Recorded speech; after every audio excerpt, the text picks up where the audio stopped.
Écoutez, je ne veux pas politiser le coronavirus. Mais quand vous avez des pays qui donnent 100 000 dollars à une Miss, donc Miss pays ou Miss compagnie ou Miss je ne sais pas quelle ville, 100 000 dollars. Pour rien comme ça. Pour sa beauté, pour célébrer ses yeux et ses petits rouges à lèvres et ses faux cheveux. Pendant qu'il y a des jeunes hommes, des travailleurs, des chercheurs, des courageux, innovateurs, qui n'ont même pas 100 francs pour payer le transport. On continue à progresser dans le... On veut créer quel genre de société? Qui sauvera l'Afrique? Resterons-nous pour toujours comme des enfants en attente que l'Europe trouve des cures, des médecines, des solutions pour nous?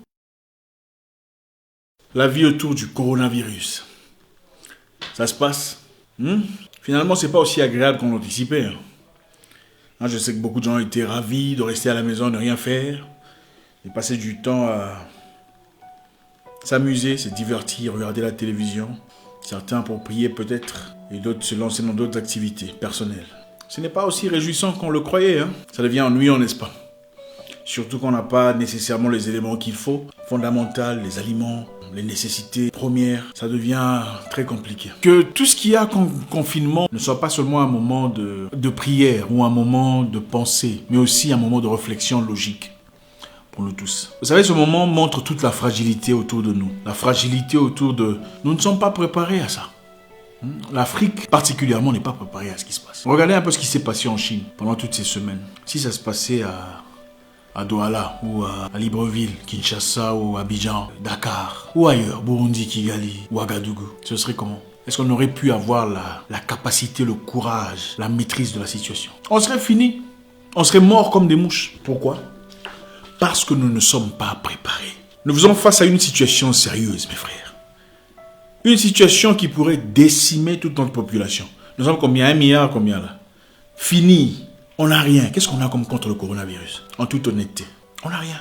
Les Chinois étaient prêts parce qu'ils investissent dans l'intellectualisme, la science, le développement, l'innovation. Ils ont des gens qui sont là en train d'étudier toutes les manières de pouvoir contrer tout ce qu'ils pourraient avoir comme possibilité d'élimination de leur race ou peu importe comment vous voulez appeler ça. Les Italiens sont beaucoup plus avancés que nous en tout cas. Regardez comment ils ont des difficultés à gérer leur situation. Que ferions-nous, pauvre Afrique?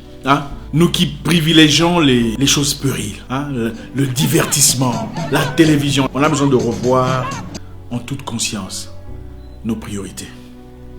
Chers frères africains, on a besoin de revoir nos priorités dans la vie. C'est triste de voir tout un peuple assis en attente que quelqu'un quelque part aux États-Unis, quand une personne en se réjouissant m'a envoyé une vidéo où le président américain est en train de dire: on a finalement trouvé un vaccin qui est en mode test et très bientôt on pourra le distribuer au monde entier, on sauvera le monde.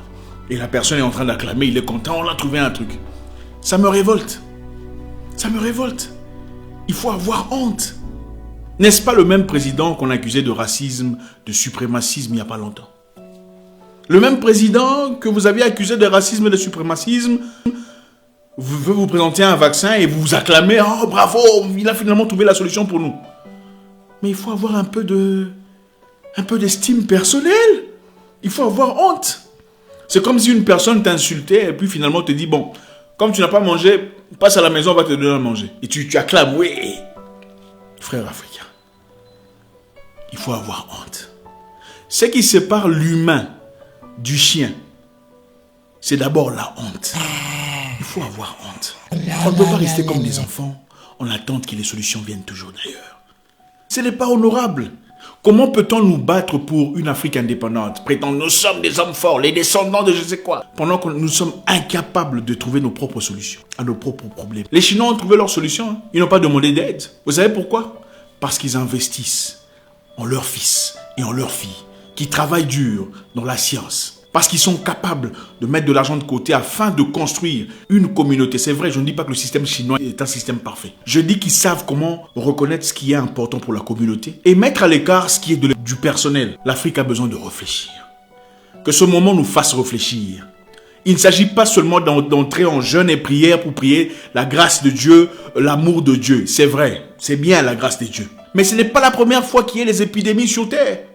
Regardez l'histoire. L'histoire nous raconte souvent ce qui se passera dans le futur. En 1918, après la Première Guerre mondiale, d'ailleurs pendant la fin de la Première Guerre mondiale, il y a eu pandémie, la fièvre espagnole, qui a décimé 100 millions de personnes parce que le système immunitaire n'était pas encore prêt, assez équipé pour combattre cette fièvre. Il a fallu des chercheurs, des gens intelligents, des gens sur lesquels on a investi afin de trouver des solutions à ces problèmes. Ce n'est pas différent aujourd'hui. Il ne s'agit pas seulement question d'entrer en jeûne de prière ou d'alarmer les gens sous prétexte que c'est le ciel qui s'ouvre ou que c'est la fin du monde, comme certains le font sur Internet. On voyait des vidéos des satanistes. Les satanistes existent depuis la nuit de temps. Ce n'est pas aujourd'hui que ça commence. Quand on est en manque de solutions, en manque de capacité, on commence à pleurnicher parce qu'on ne sait pas quoi faire. C'est vrai qu'il faut se tourner vers Dieu. Mais Dieu nous a déjà équipés. Le cerveau est la chose la plus importante que Dieu nous a donnée. Un cerveau que nous utilisons très difficilement. C'est un cerveau que nous utilisons quand on veut faire du mal à nos prochains. C'est un cerveau qu'on utilise quand il faut comploter, quand il faut détruire. Un cerveau qu'on utilise quand il faut vilipender. Mais un cerveau toujours absent quand il faut contribuer. Quand il faut générer l'intelligence pour un bénéfice communautaire. On doit réfléchir, chers frères. Que ce moment soit un moment de réflexion. Un moment, pas seulement de spiritualité, mais un moment de conscience. On a besoin de célébrer ces jeunes hommes ou ces jeunes personnes qui s'investissent dans l'innovation de l'Afrique. On a besoin de nos propres téléphones. Nos propres capacités de communication. Si quelqu'un venait voulant attaquer l'Afrique, nous sommes incapables de nous protéger parce que nous n'avons pas la technologie. Pourquoi n'avons-nous pas la technologie? Parce qu'on n'investit pas dans la technologie. On investit dans nos intérêts personnels. Et beaucoup d'Africains, malheureusement, à partir du moment qu'ils peuvent siroter du champagne, ils peuvent voyager en business class, le pays va bien. Il faut changer. C'est de l'égoïsme. Nous sommes maintenant confrontés au même problème. Ne sommes-nous pas? La classe haute, la première classe, la classe moyenne inexistante et même le peuple sommes tous confrontés au même problème. Qui trouvera des solutions? Nous faisons maintenant recours à Dieu dans une situation où les intelligents peuvent réfléchir. Vous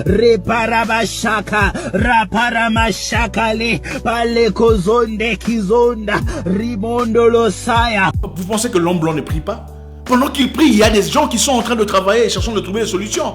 Des gens qui sont financés par le gouvernement, financés par leur peuple, soutenus par les prières de leurs pasteurs. Le moment est venu pour que l'Africain réfléchisse, revoir ses priorités. Il n'est pas question de bâtir des grandes maisons, de célébrer les musiciens qui ne nous apportent en tout cas pas grand-chose en ce moment-ci. Investissons dans ce qui est important. Nos infrastructures ont besoin d'investissement. Le corps médical a besoin d'investissement. Nous avons besoin d'ambulances. Comment voulez-vous que les gens respectent le principe de confinement si leur seule façon de vivre, c'est d'aller marchander dans les rues, c'est d'aller parlementer, trouver un peu de riz ici, un peu de sel de l'autre côté? C'est compliqué. Ça doit changer. Ça doit changer. Le système doit s'accélérer. Comment voulez-vous que les gens se lavent les mains s'ils n'ont même pas d'eau potable? C'est compliqué, on doit se le dire. Je ne suis pas en train de politiser cette histoire, mais que cette histoire nous amène à réfléchir. Il ne s'agit pas seulement de nous, de nos intérêts personnels, de nos propres avantages. Il s'agit d'un sujet communautaire. Et ça touche tout le monde. Les ministres sont en train de tomber, tout le monde est en train d'être touché. Africain, reprends-toi. La vie, ce n'est pas seulement toi. La vie, c'est nous, ensemble.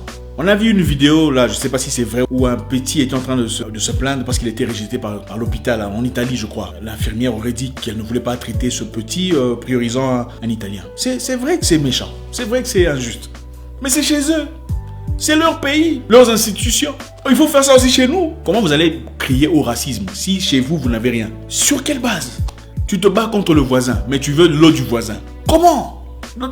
Dans quelles circonstances? Ça doit changer. Les Noirs américains ont du mal à réussir aux États-Unis parce qu'il leur a été appris que la seule façon de réussir dans la vie, c'est de soit devenir footballeur, basketteur comme Michael Jordan, musicien comme Michael Jackson, 50 Cent, Beyoncé, ou un entrepreneur. Ils ont appris que la seule façon de réussir, c'est soit de faire du sport, soit de chanter, soit de devenir une célébrité. Et cela a créé une communauté où il y a très peu de Noirs américains qui réussissent dans la science, très peu de Noirs américains qui deviennent véritablement réussis dans le sens intellectuel et un déséquilibre social. Écoutez, je ne veux pas politiser le coronavirus, mais quand vous avez des pays qui donnent 100 000 $ à une Miss, donc Miss pays ou Miss compagnie ou Miss je ne sais pas quelle ville, 100 000 $, pour rien comme ça, pour sa beauté, pour célébrer ses yeux et ses rouges à lèvres, et ses faux cheveux, pendant qu'il y a des jeunes hommes, des travailleurs, des chercheurs, des courageux, innovateurs, qui n'ont même pas 100 francs pour payer le transport. On veut créer quel genre de société? Qui sauvera l'Afrique? Resterons-nous pour toujours comme des enfants en attente que l'Europe trouve des cures, des médecines, des solutions pour nous? On doit chez nous appliquer un système qui encourage la jeunesse dans l'intellectualisme, dans la science, dans le développement, dans l'innovation. En leur accordant l'estime et la valeur qu'on accorde à nos célébrités musicales, à nos célébrités de divertissement, à nos footballeurs et tout le bazar. Nous sommes maintenant confrontés à une situation où aucune célébrité ne peut nous aider. On a besoin des gens qui réfléchissent. On a besoin des médecins, des chercheurs, des virologues, des épidémiologues. Il existe chez nous des gens qui sont capables de trouver des solutions, mais des gens qui sont négligés. Des gens qui ne sont pas financés. On doit revoir le système. L'Afrique doit commencer à se comporter comme une grande personne, comme un adulte, plus comme un enfant. Et c'est notre devoir, à nous tous.